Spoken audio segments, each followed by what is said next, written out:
Bonjour, chers élèves.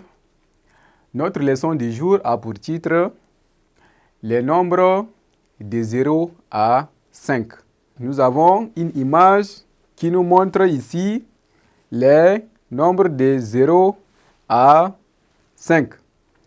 Alors ici, si nous voyons, n'est-ce pas, dans ces rondes que nous avons ici, nous avons de 1 à 5, un nombre constitué.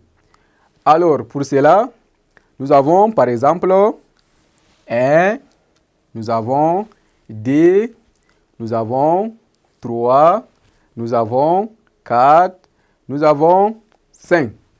Alors ici, à titre indicatif, en regardant, n'est-ce pas, ces rondes que nous avons ici, chaque ronde ici, ou soit chaque calebasse, contient les nombres exacts, n'est-ce pas, des cailloux. La première calebasse, par exemple, contient également, ou soit comprend un caillou dedans.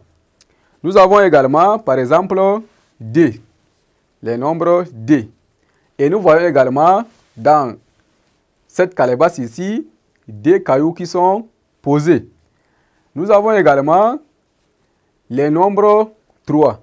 Chers élèves, en voyant, n'est-ce pas, ces nombres, nous avons dans la calebasse numéro 3 également 3 cailloux. Alors, nous continuons. Nous avons les nombres 4. Les nombres 4 également contient 4 cailloux. Alors, nous avons l'autre calebasse qui ne contient pas un caillou. Donc, c'est-à-dire c'est 0. Donc, ici, chers élèves, en commençant de 0 jusqu'à 5, nous avons ces nombres qui sont écrits en lettres et en chiffres.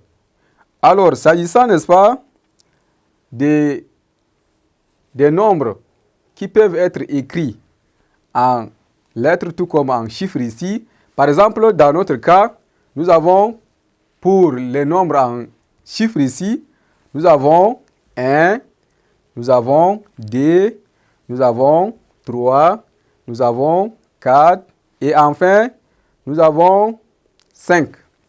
Voilà comment on écrit les nombres en chiffres. Alors, pour écrire les nombres en lettres, voilà comment on écrit ces nombres qui commencent de 0 à 5. Nous avons, par exemple, 0. Comment on écrit 0? Voilà, regardez, c'est de cette manière qu'on peut écrire 0. Nous avons également pour les nombres 1. C'est de cette manière que les nombres 1 s'écrit en lettres.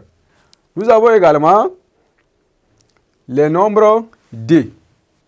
2 en lettres s'écrit de cette manière que nous voyons ici. Alors, nous avons également les nombres 3. Nous avons également les nombres 4. 4, comme nous les voyons ici, c'est de cette manière que ces nombres s'écrivent. Nous avons également les nombres 5. Voilà, chers élèves, comment former un ensemble ou soit un nombre de 0 à 5. Ceci étant, nous voilà arrivés à la fin de notre leçon du jour. Merci de m'avoir suivi. Au revoir et à la leçon prochaine.